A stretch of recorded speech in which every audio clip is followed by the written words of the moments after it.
Okay, folks, back again. All right, so yesterday, among many things, we put the goop on the base of these guys. So let's go ahead and paint them. So then we can dry brush and add the snow. I don't know that we'll be able to do that this morning, but due to drying time, but gotta make sure we grab the correct color though. This German camel black brown is what we've been using. And let's get a brush that's not too large.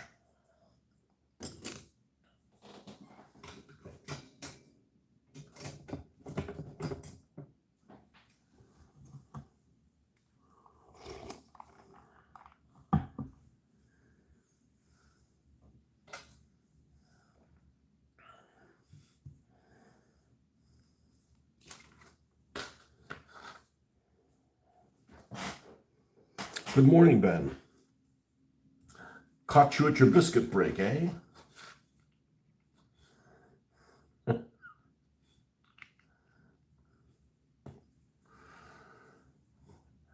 It dawned upon me that sometimes things are so obvious you don't realize them. I've been having a hell of a time trying to find some American stars because some of them are just really poor quality decals. And it dawned on me that, and I haven't tried it, I think it sounds good on paper. But it dawned on me that I have too many decals that come in with the circles around it. You know, American stars with either a full circle or a partition circle, which I personally like the way they look, but they just didn't use them that often. I mean, they used them in some places more than others, but on the side of the turret for main battle tanks, they're pretty much the stars without those other objects. I could just take some and just cut them out of the damn circle. Like, it didn't dawn on me. Just like I got some of those red stars for the Soviets to have the damn hammer and sickle on them, which they really didn't use during the Second World War. I could, I just painted over them. I just took red paint and painted over them. Good morning.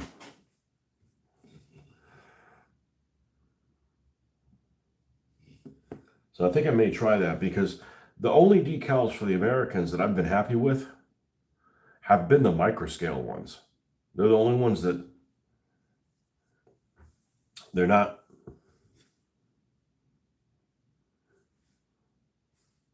don't show the edges. And I'm not going to start painting American stars because that's a long time to get quite balanced. You have much to answer for. Uh-oh.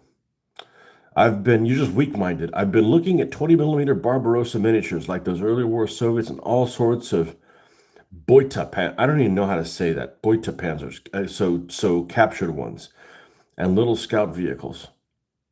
Trying to resist the temptation. Well, I don't have anything to answer for if you resisted the temptation. The KFZ-13 didn't get used in Barbarossa, unfortunately, or not in the front lines.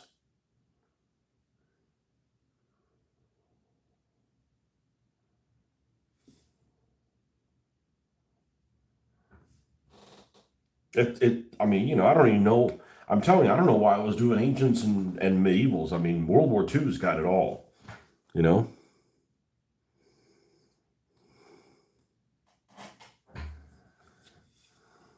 Good morning, Marcus. So that's what dawned on me. I'm like, I just need to just take some of those stars and modify them, and I'm good to go.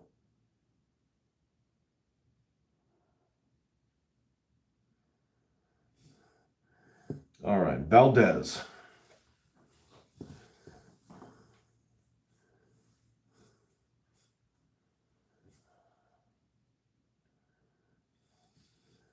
Where were the Spanish-speaking people from the 1940s? Where'd they come from? Where are they most commonly in the U.S.? I would say Puerto Rico.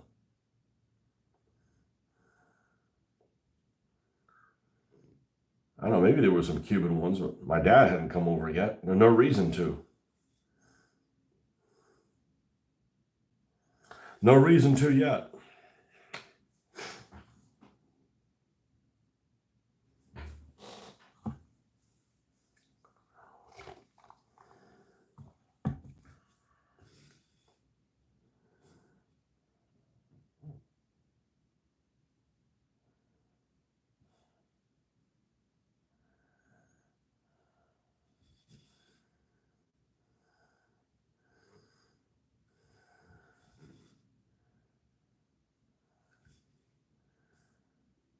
I was doing a deep dive the other day. So if I go to this model show, well, it's a model show, but I'm going for the vendors. I'm going for the vendors to have some, uh, to maybe selling something. I'm actually going to look at aircraft that I could make wreckage out of. Not wreckage, but I'm even okay building them in okay state, and then just put them on the airfield and they're knocked out or whatever. But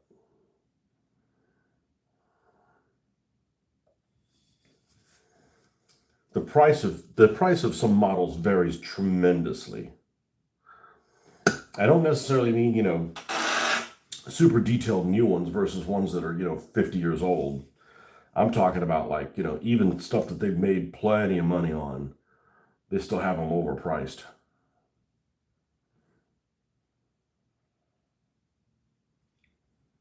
Much more than miniatures. Much more.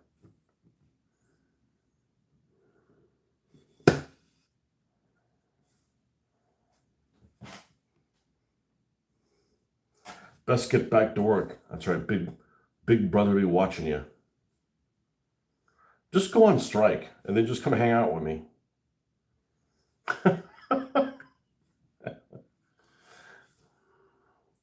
I mentioned I should have a little bit longer filming than normal day, but it doesn't really mean that much more. I guess I could be on for another hour and 15 minutes. That's a little longer.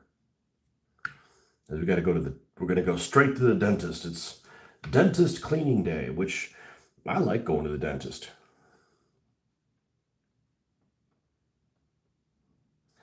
I like going to the dentist because the dentist doesn't give me any shit. You know?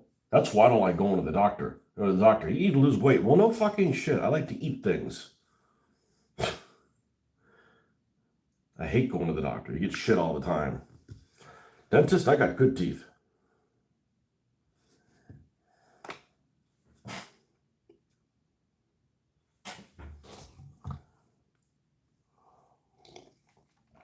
See, I don't know if you heard me, but Marcus, but I'm brainstorming with these American stars. Like, so many of these American stars. I don't know if the district miniature ones are any good, but just showing the edge of the star, I don't have time for that.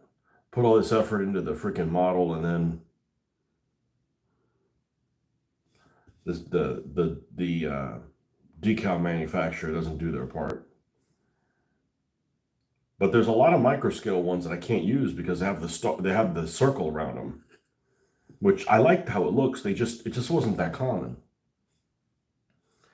And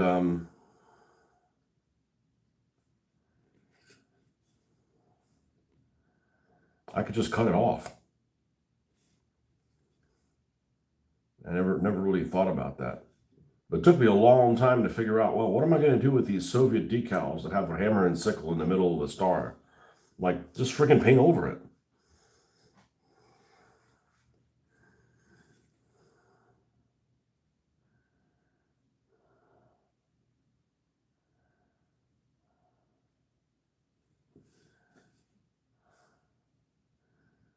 Sometimes you just got to think outside the box.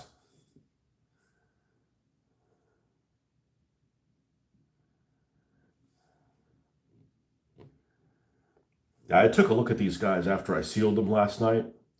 It's something about sealing the figures makes them look 100% better. I don't know what it is. I think it gets all the tones all on the same page. Instead of it looking like some parts look shiny that aren't even supposed to be shiny.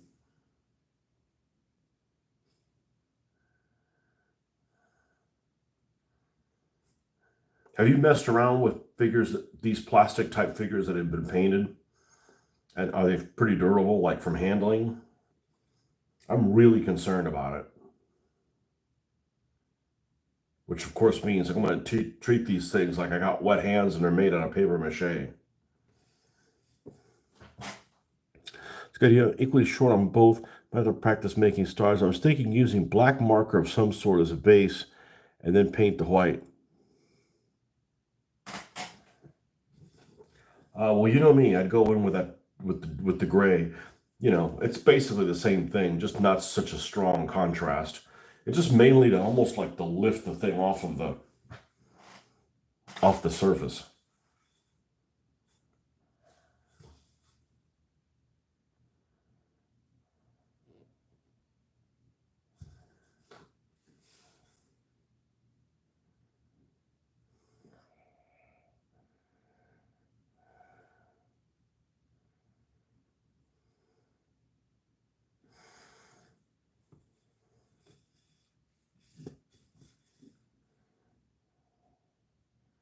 I like making things out of green stuff, but man, I hate handling it.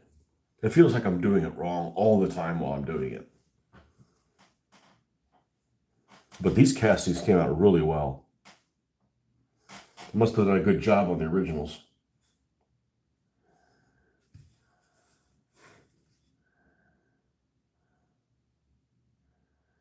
So the other day I was working on that M10 and I did it off camera because the wife was going to have some friends over and she was cooking and I'm like, I'll come hang out with you.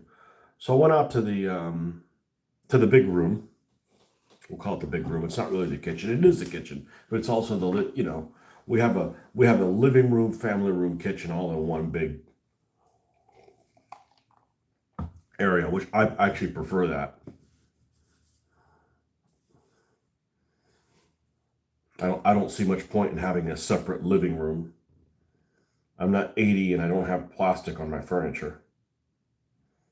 Plastic on the couch. That's what it reminds me of. And I was working on it there on the island of unusual size that we have there. And I hurt my back. I didn't hear, I got my back got tender because the height is, I was having to bend over more than I normally do. I could do this all day long at this table, but it's basically 18 inches from where I sit to this table. And the other one would have been more like 12. And it's just enough that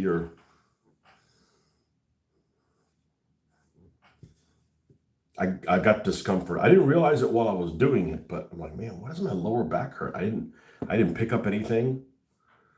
I didn't pick up anything heavy other than myself. And yeah, why is that? And then dawned on me, oh, that's right.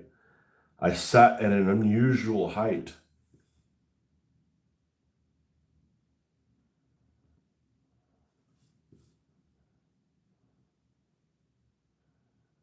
It hurt my back. I was discomforted. All right. Bishop and Valdez are now done. Well, you know, I don't think I'm going to be able to do anything else with them today. It's damn drying time in between steps. I think I'm just enjoying painting the figures that have a basing scheme different than the one that I've done a bunch of times. I think that's what it is. I don't war game that often, but I haven't had any troubles with plastic coming off figures. I don't war game that often either.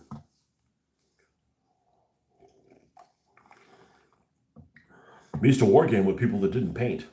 So I'd rather paint and not war game than war game and not paint. Anybody can war game.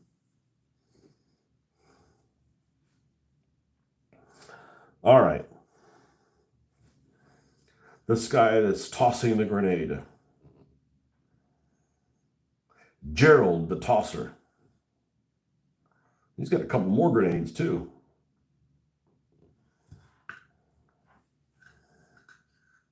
All right, there's a little bit of black of this primer that didn't catch on some of these places. I think I'm going to take some, because some people prime with this stuff. Some people craft paint on plastic figures and go to town. So since I just have to touch them up a little bit, I'm going to go ahead and do that route. I'm going to touch up this guy.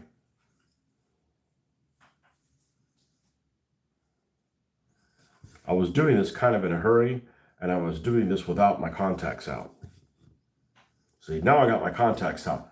I see everything. The all-seeing eye, but not before.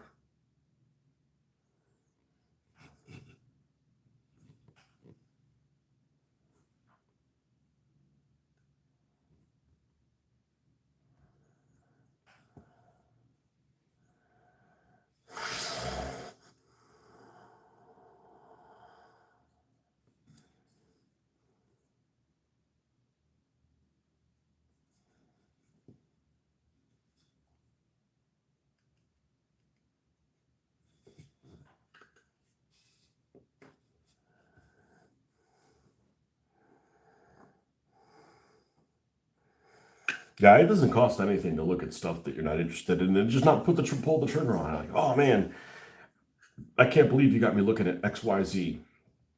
I said, well, just don't buy it. It's a healthy distraction. He's really, he's really heaving that grenade. Quite a baseball-like windup.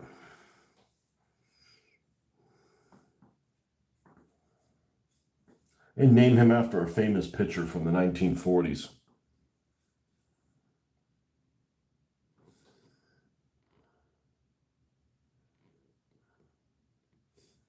I'm kidding. He gets his own damn name.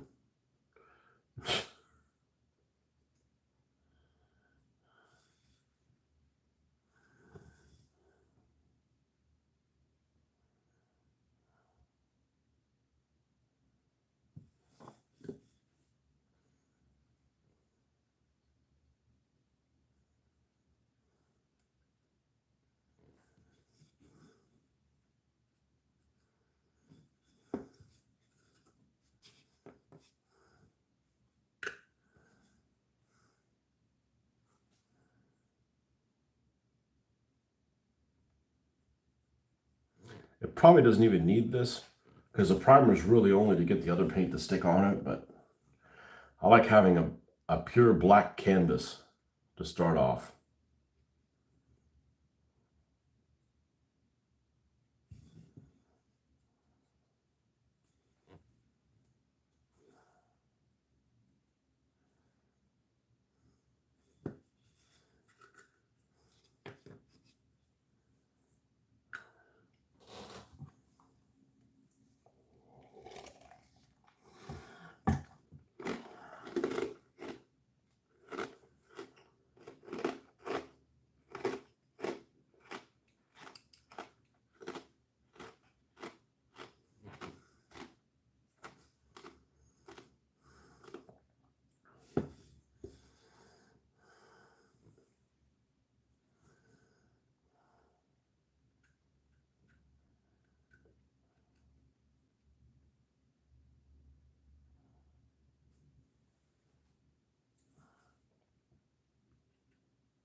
This guy's kind of firing the minimalist rifle grenade. Go for it, Painting. Welcome. Welcome back.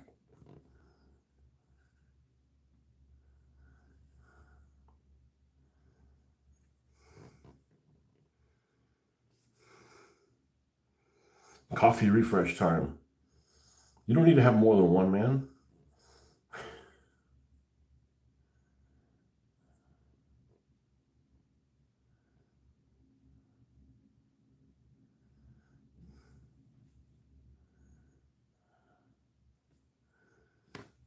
Guy with a Thompson. Thump him with a Thompson.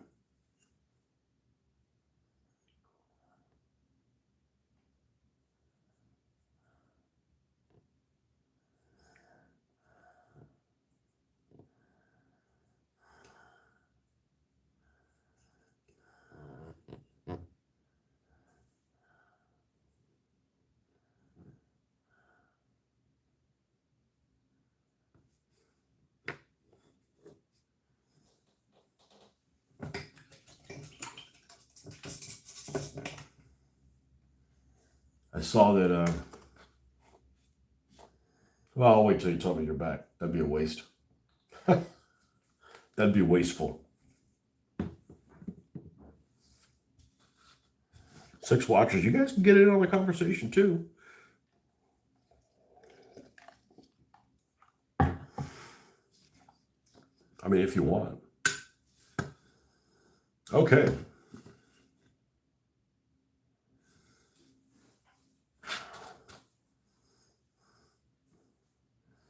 We're going to need some of this.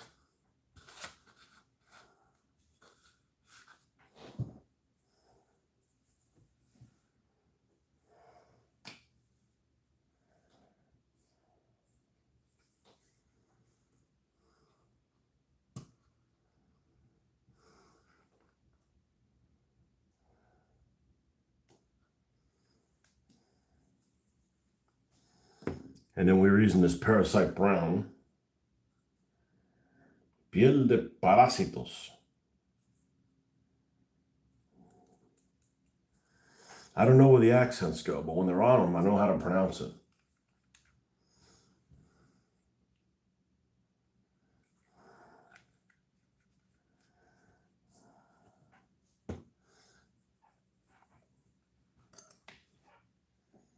Okay, we have some water here.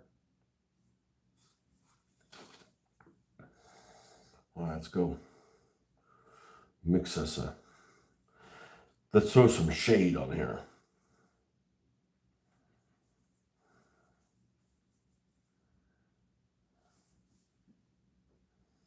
All of a sudden, people start saying that saying. That's a new one for me. Nobody used to say that when I grew up. Throwing shade on that guy.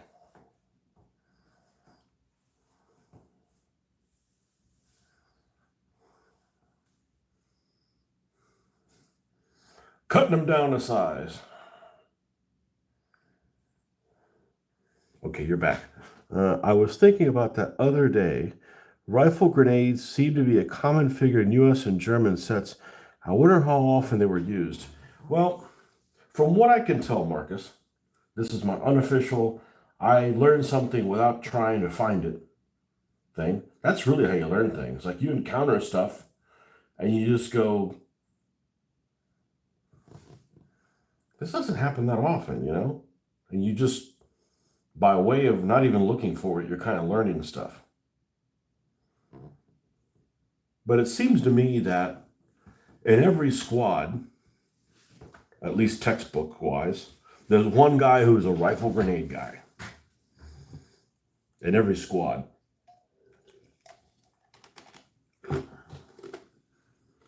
One out of 10, you have the attachment for it. I don't know how many rifle grenades they would have. Maybe 6.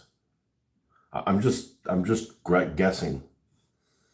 It's just basically a really, really, really, really, really light mortar.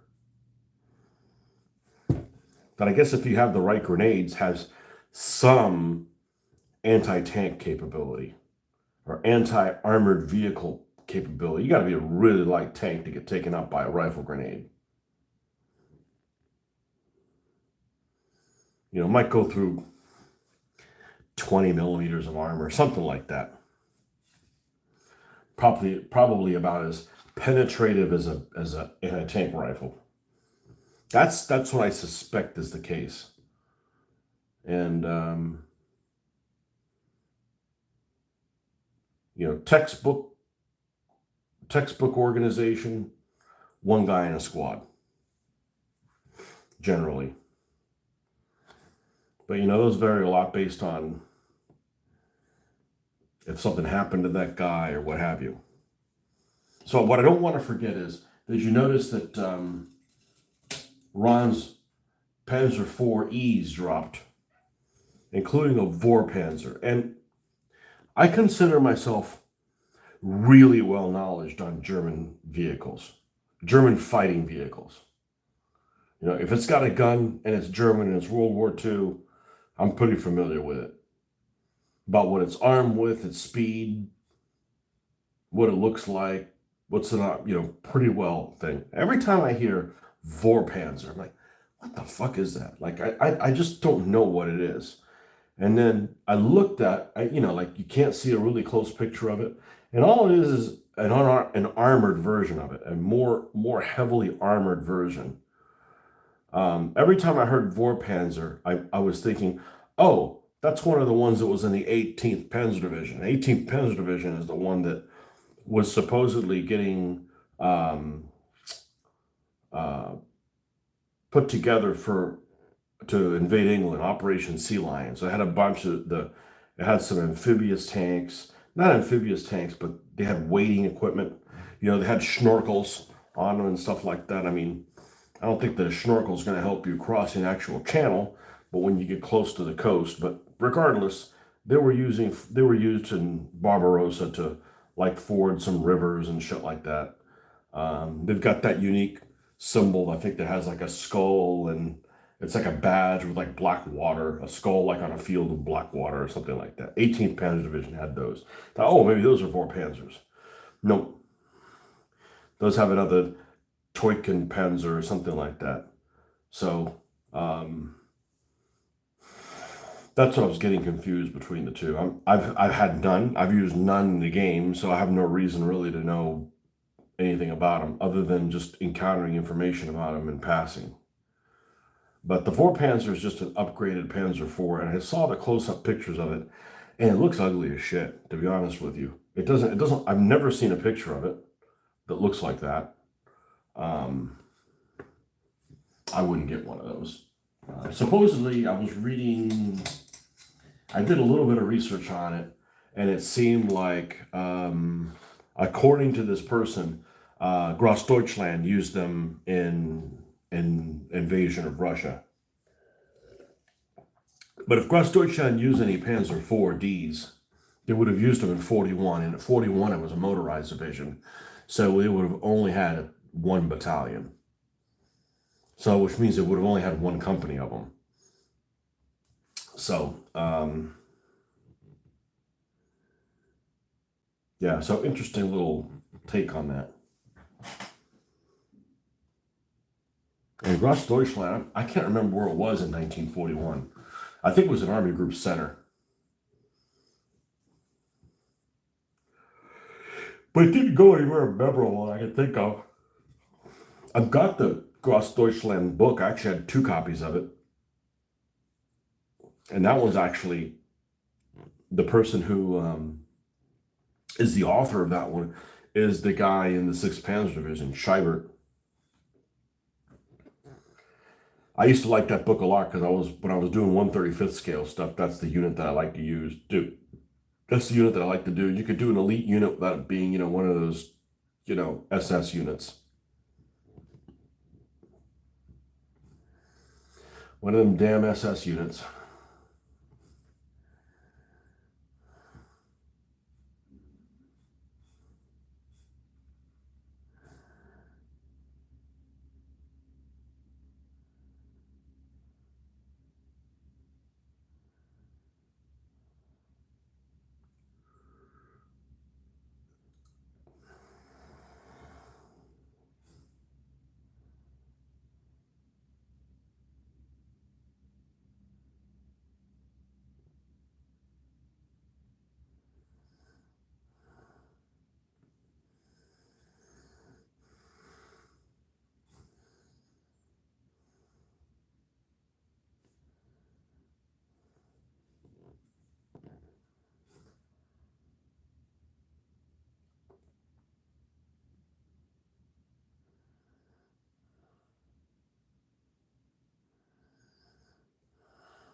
That's the old ice maker.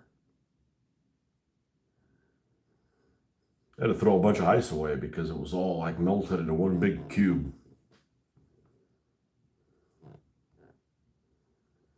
You'd lost power, I don't know, a couple weeks ago for 4 hours or something like that. Not hot enough to really get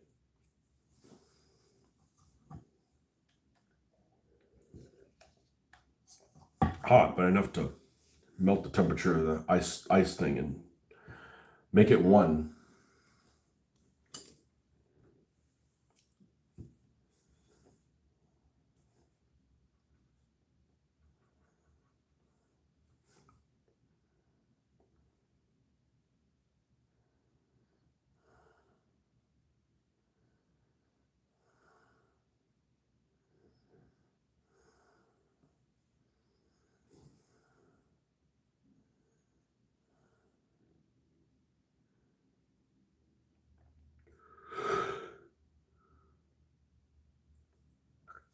If I get another half track, other American half track, there's a good chance that I'll make it snow. I don't know.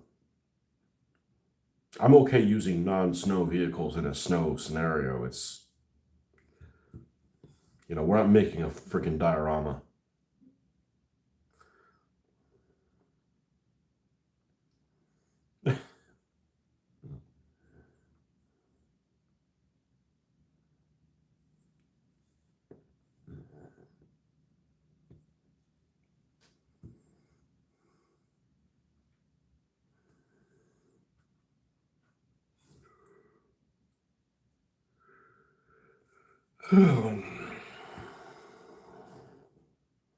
But the reality is, I should be a lot more comfortable painting figures than I am tanks because I've done a lot more figures. And the figures are definitely a lot easier to manage than tanks are.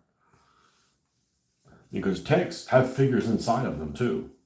So not only have to do all the figure stuff, but you also have to do all the tanky stuff.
And I got a squad or more than a squad of some Soviet scouts. And I thought instead of doing their amoeba suits, just paint them in white. But I don't think I will. I think I got a fair amount of Russians that have trench coats on. And depending on if I still like how this basing looks, just make those guys have snow on their stand.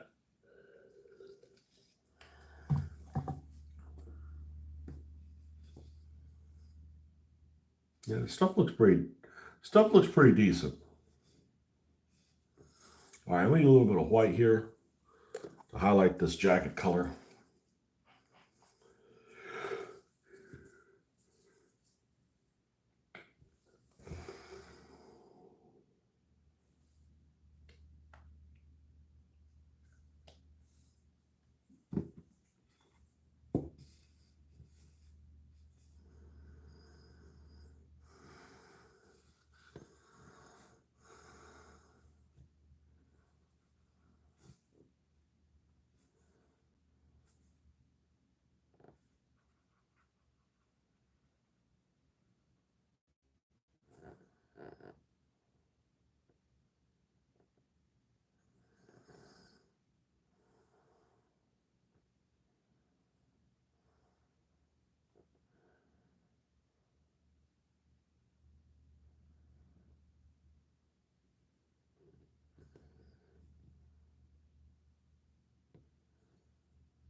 Okay.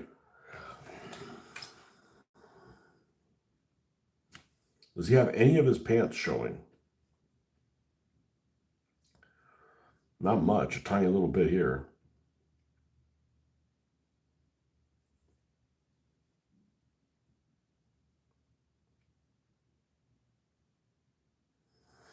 This guy's got a lot of stuff in gray green. I'm gonna go ahead and paint his rifle now, though.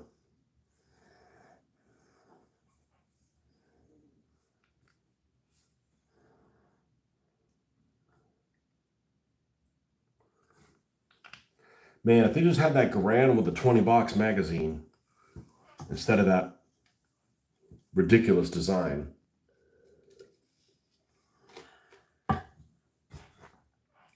But I guess you could probably say the loading mechanism for a Mauser or an Enfield is pretty stupid too. So I'd prefer to have the Garand than those other two.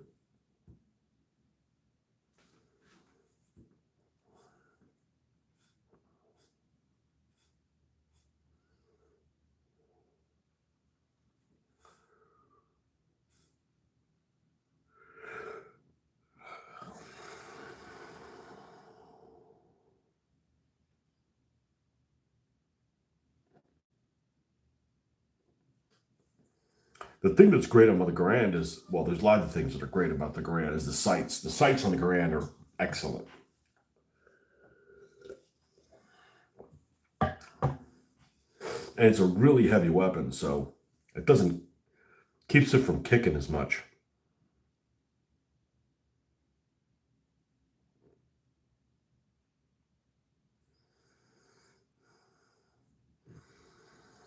There's a company that was remanufacturing them. I think you get one for like $800 or something like that. I'm like, I just don't have the kind of money for something that I'm only going to use once a year. Just to put holes in cardboard. Like that's just not a good. That's not a smart investment.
I've resisted for several days now of getting some buildings.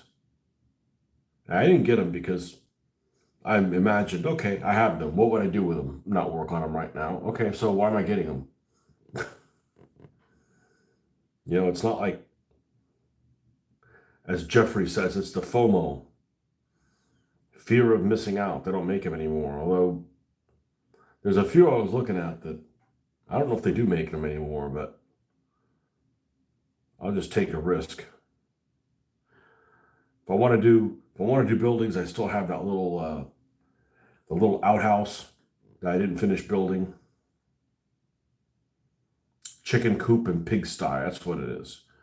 Chicken coop and pigsty. That's fair game. I got it built. And I have that little French,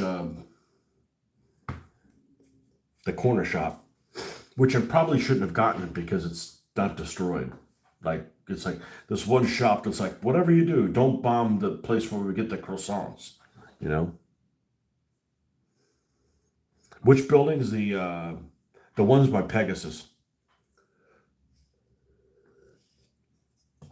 You get the Pegasus set, like the little rural house on like Amazon for like $15 shipped. That's not bad. But then I get, I go down the rabbit hole of, all right, I paint it. Am I going to put snow on it? Am I going to, it's got a chimney in it, but you open the roof and there's no chimney there. So I got to build the stack. I mean, it doesn't have to look great, but you can't have an empty room when the freaking chimney comes out through the middle of the roof. You could build it on a balsa wood or something like that. So I was looking at, World War II inside of Russian houses, and just I don't have a problem going down the rabbit hole looking at stuff. When you start purchasing things, that's a little different. Then you have, vested interest in it. I rubbed the Jeffrey lamp. There he is. I'm sure you're skilled enough to scratch build your own. I just don't have time. I just don't have time to do it. I don't want to have time to do it. I gotta sub something out. Like I'm talented enough to make my own this stuff, but like why? I mean, I need to let somebody else do that. Um, like I said, my biggest problem is just losing momentum. That's why I haven't been putting these vehicles on bases. It's not that they aren't going to be on bases. It's just that's like a lot of like momentum. And I got enough different things here that keeps me busy. I was working on desert stuff a month ago. That doesn't mean we're not going to go back to it. It's just like let's mix it up a little bit. I may not be. I'm skilled enough and sharp enough to like get ideas from other people that have already done it. Like there's lots of stuff online. Like, oh, that looks really good. Or you go, oh, let's not do that because that didn't turn out how I would have. I wouldn't have been happy if mine turned out that way. So we have the advantage of being able to Monday night quarterbacking everything or many things. There's one guy in the local group. Nobody responded to him, but and asking, "Hey, I want to make some terrain for Battle of the Bulge. Anybody got any pictures?" And I'm like, "You could just look at other people's war game stuff on there, on the internet. Like, man, use your Google Foo, young grasshopper."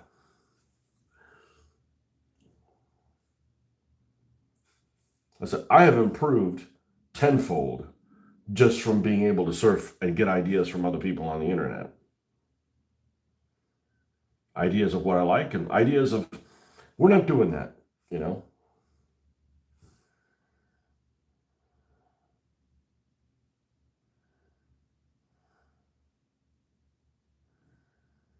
FOMO.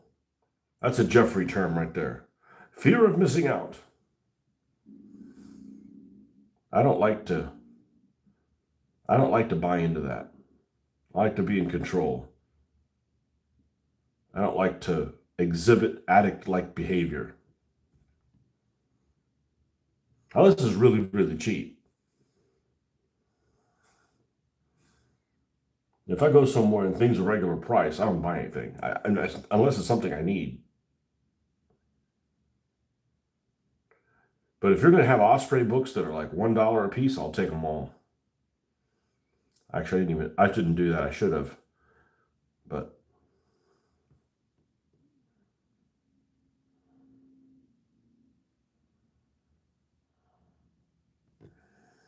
I want to simulate that it's two pieces of wood because it is. It's one on top of the other. The barrel is there, but there's wood that covers over it. We need to go to something a little bit smaller.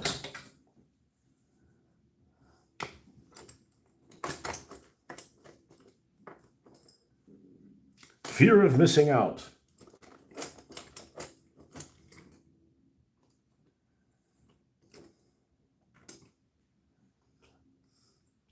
The wife's going to be away this weekend, so. Ooh, I could put on a game. No, I'm not there yet. Not feeling it. It's a lot of work. It's a lot of work. And the next time I play, I gotta try to use the second edition of the rules. That I looked through them a little bit, and I think that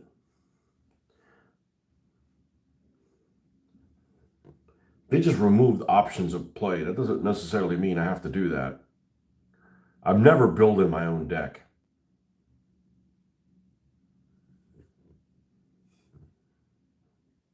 We're gonna use the chits,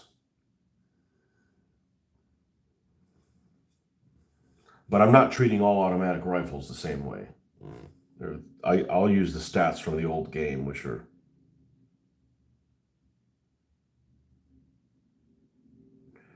just fine. They're done in the same format.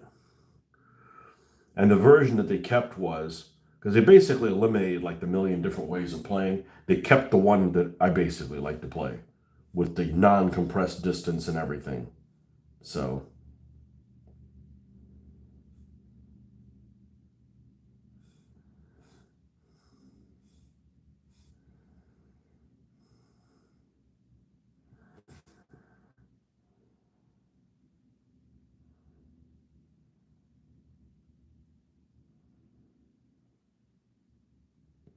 there we go.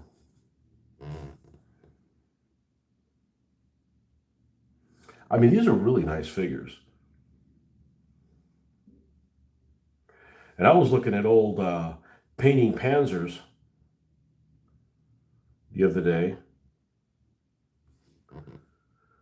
and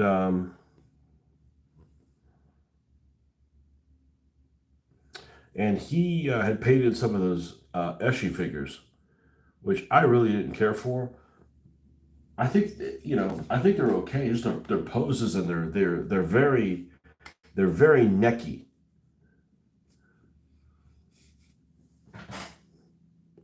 You're gonna try to beat the record for longest continued broadcast this week? Probably not. Probably that's a hard man. That's a hard one to. How much of it did you watch? What is it, like 11 hours, 11 minutes, or something like that?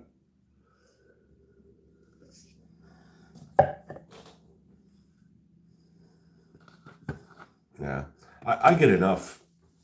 I really do get enough painting time. And I'm still watching TV, trying to watch a couple shows with the wife.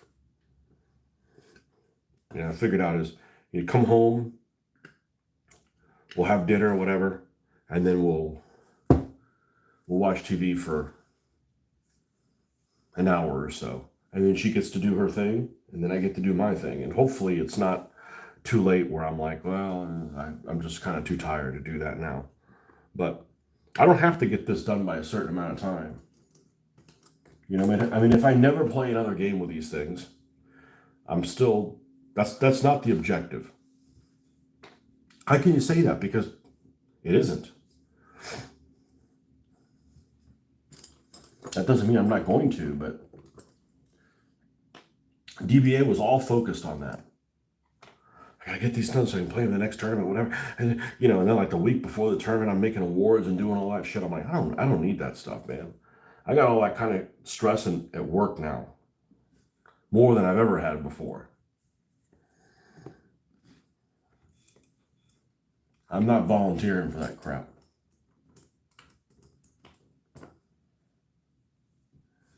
And like I was talking to somebody yesterday, I said, I'm never going to play a game ever that I have to play it and see what other people say of how to play it. And I have to play it in a way I don't agree with or that creates problems just because, I don't want to stray outside of that. Those days are over. I'm not doing that again. Because what happens is you acknowledge that whatever rules you're playing have a problem. They have a loop, not really a problem, a loophole that if you play it the way it is, it's not having the intended consequences. But you don't want to be an activist and change the rules. So what happens is every third game or second game, you keep running into this issue. Everybody agrees that it's broken. It doesn't work right, but that's the way you have to play it because those are the rules.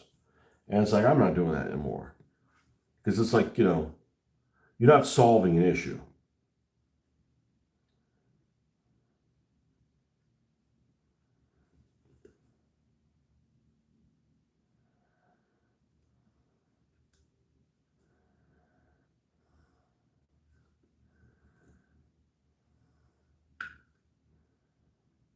And I'm not really I'm not a tournament player. I'm interested in the narrative.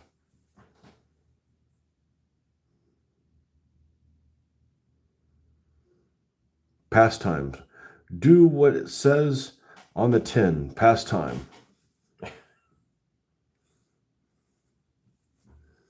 Yep.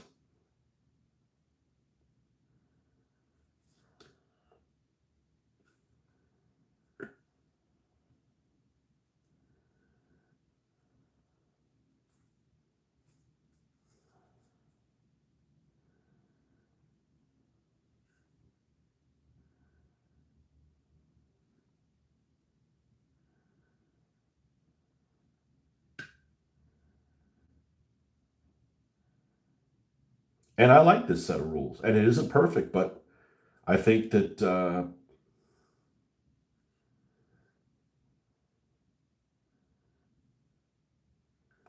like this set of rules because it keeps me painting stuff for it. I'm not going to put this kind of detail in the Flames of War or something not fully fleshed out.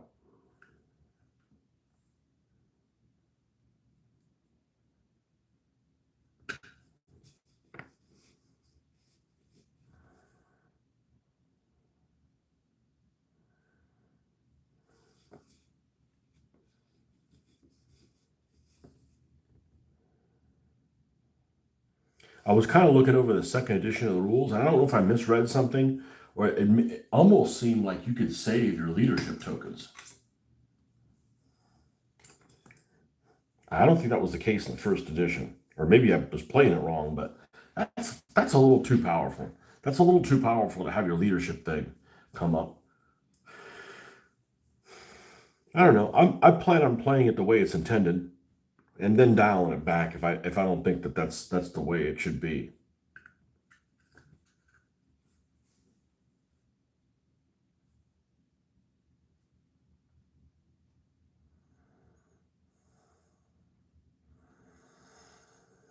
And there's a couple different. I know you could do that with a sniper. Snipers can hold their chip back, their card back, as they call it, the card. I'm not doing cards.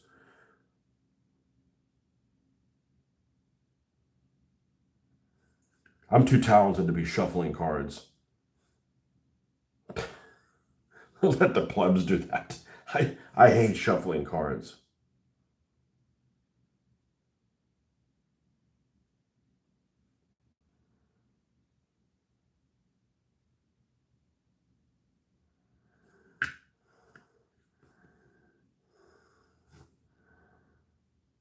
What was that guy's name? Juan Valdez and his donkey?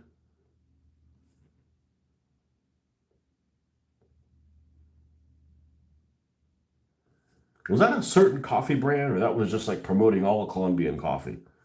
I think that's what his name is. Juan Valdez, and I don't know if the donkey had a name. Paco.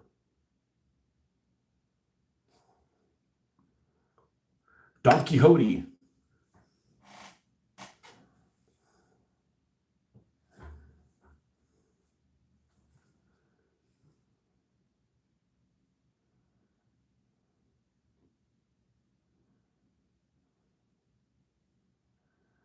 I don't really like Colombian coffee, actually. I'm not that picky, but there's a couple of them I've come across, and every time I have one of them, I don't care for. Colombian's one of those. Usually, the African coffees tend to be good.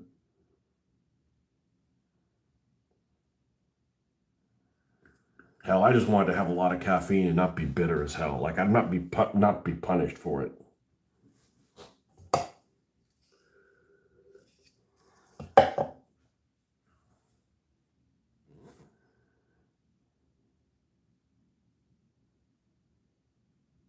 So I got a lot of stuff to work on. Even if I want to do something different, that's just kind of waiting in the wings. I can do a German snow tank.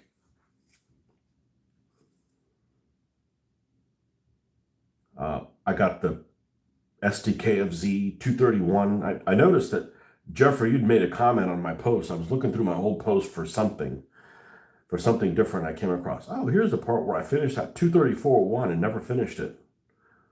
Never painted it. There's the whole grenade net issue with the turret. I said I could finish that thing up.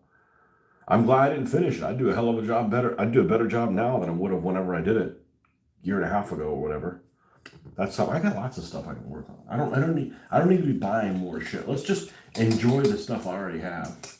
You build a scenario around that, I got a whole squad of French partisans. I haven't used them yet. Like, why aren't we using those? Why aren't we playing a game with them? You know?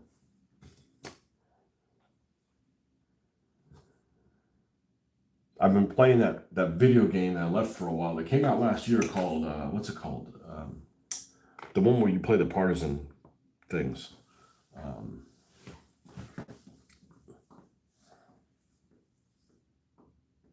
Whatever it's called. Classified, 1944. Hey, it's hokey, but it's something. It does make you think, like how you're trying to get around something and not just go in guns a blazing in every scenario.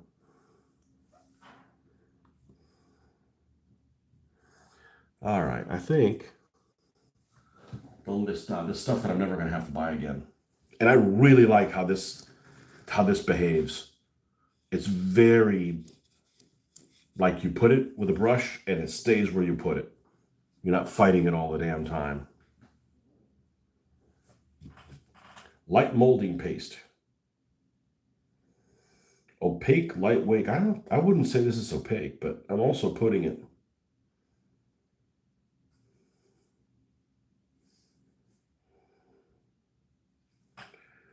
An employee-owned company. I don't know what that's trying to say. That sounds dirty. But corporations also sounds dirty, so maybe the truth is in between somewhere.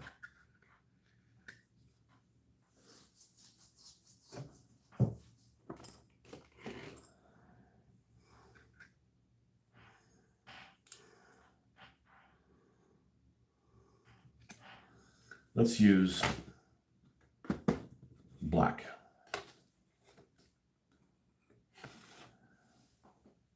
That stands out.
All right. Need to cut out a little early today. Have a good one. All right, man. We'll see you later on in the week.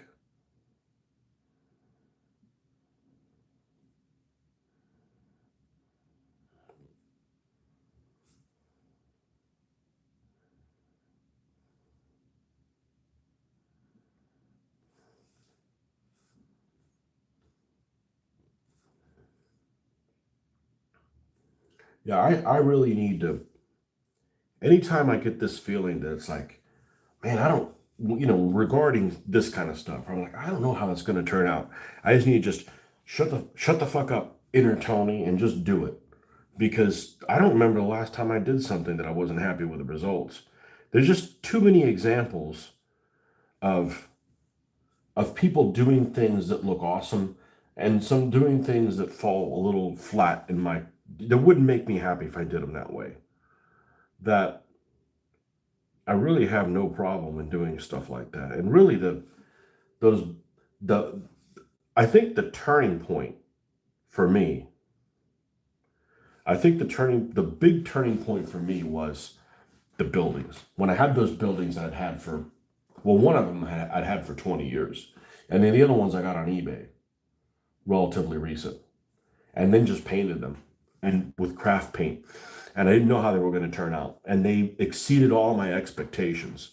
And then I'm like, well, okay, well, you can't have this wreckage there without rubble. So I ordered those little bricks and then knocked that out of the park with the bricks. And I'm like, I just, that's like a turning point in my hobby life where I'm just like, okay, no, learn from that. Just like,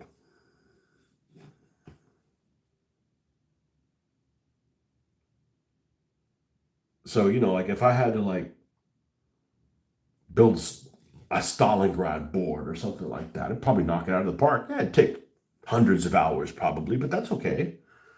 The hundreds of hours isn't the problem. The problem is if you spend hundreds of hours on it and then you're not happy with how it turns out. That's a problem.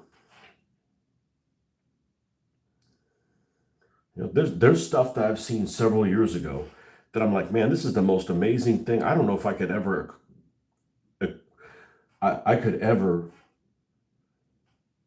be that happy with how this thing turned out that somebody else did. And I look at that stuff now and I'm like, I'd do a better job.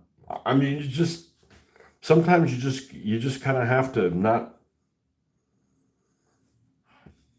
let yourself talk yourself out of it.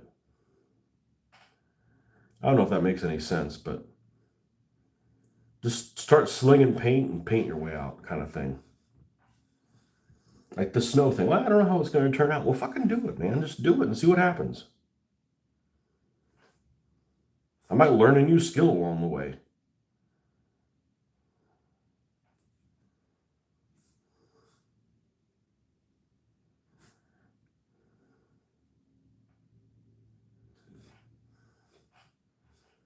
This, I mean, this material behaves really well. Like I want it here and I don't want it over here. Okay. And the main thing is I was noticing is you put it down and it comes off of your brush. The other group, you're constantly fighting like this, like almost like a surface tension game.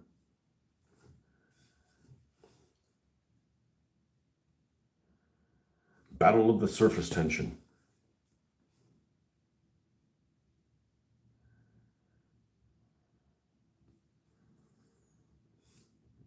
There's this thing, you guys have probably seen it. This guys in Australia did this travel board for Stalingrad. It's beautiful. I was like in awe. And then I looked at it about several months ago and I'm like, and it is amazing. But some of the details, I'm like, fuck, I would have done better than that. I mean, it's just not, I mean, it's huge. I mean, that would take me forever, but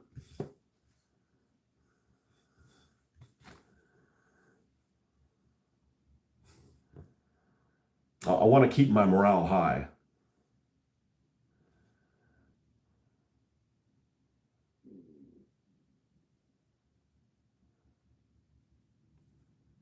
And I'm not somebody I'd see something I don't like and go, hey, that looks like shit. Well, it didn't look like shit. I'm just saying that there's some things I'd be able to improve upon it. But I wouldn't have been able to improve upon it if somebody hadn't done an example of it. And I can see, oh, that's done well. That's done well. I didn't like how they did that. You know? Okay, there's Bishop with the snow. Let's see how it looks next to this guy to see if they're equivalent. Yeah, yeah, that looks good.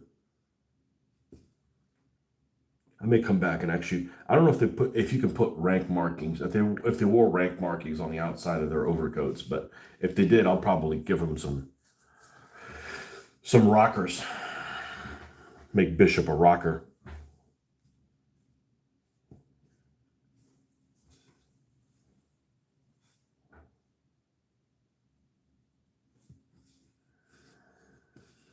Valdez, Mr. Exxon himself.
these guys have a lot of space on them.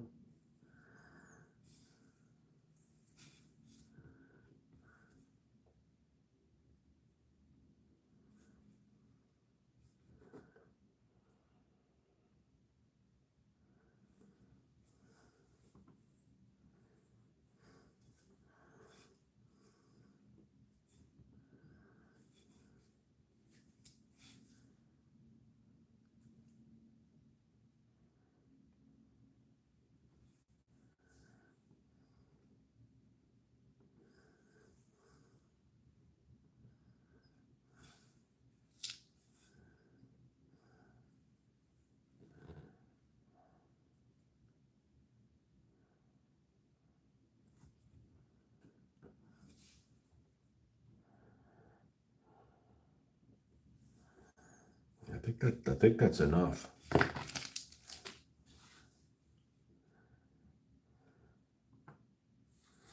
Yeah, I need to make a little piece of felt or something like that.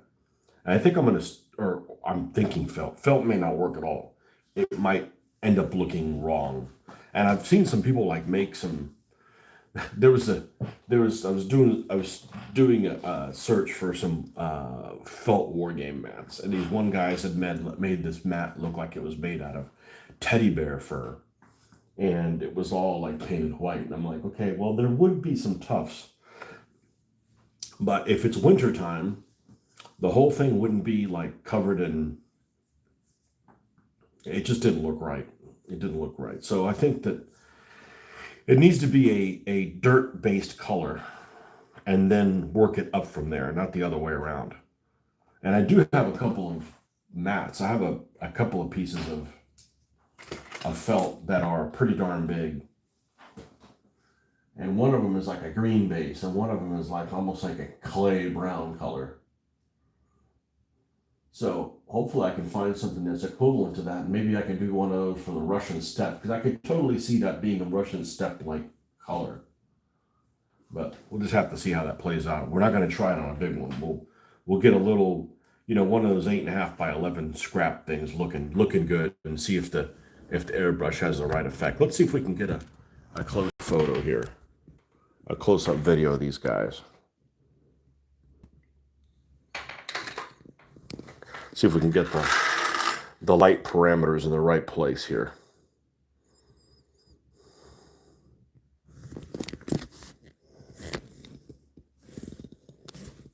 Yeah, and I like that this guy's trench coat here is a little lighter color than this one.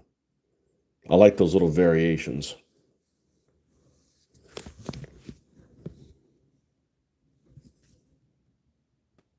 And they have the molding actually has pretty decent looking faces.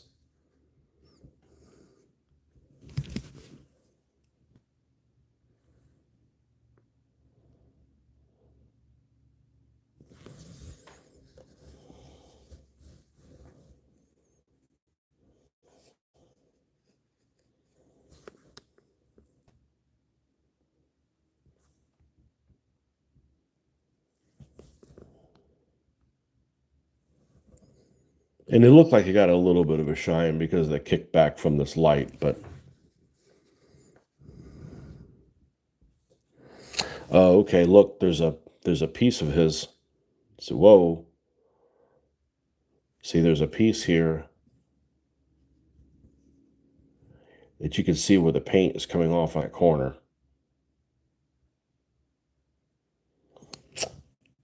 Let's see if we can repair that.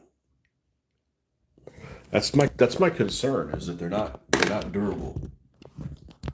The casting is definitely there. Yeah, the faces look pretty good, Jeffrey. I mean, they all kind of look like the same guy, but they didn't give him any features that are really weird, Let's just cover that little edge with some black, and we'll let that kind of do its thing.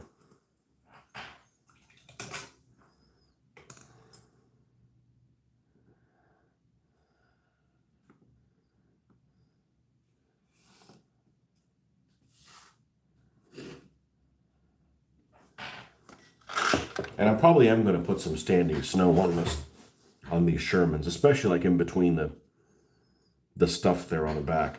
Got to use it to cover up some of this nonsense holes. But, all right, folks. Well, thanks for stopping by. We'll see you guys either later this evening or tomorrow morning again. Happy Wednesday. Bye-bye.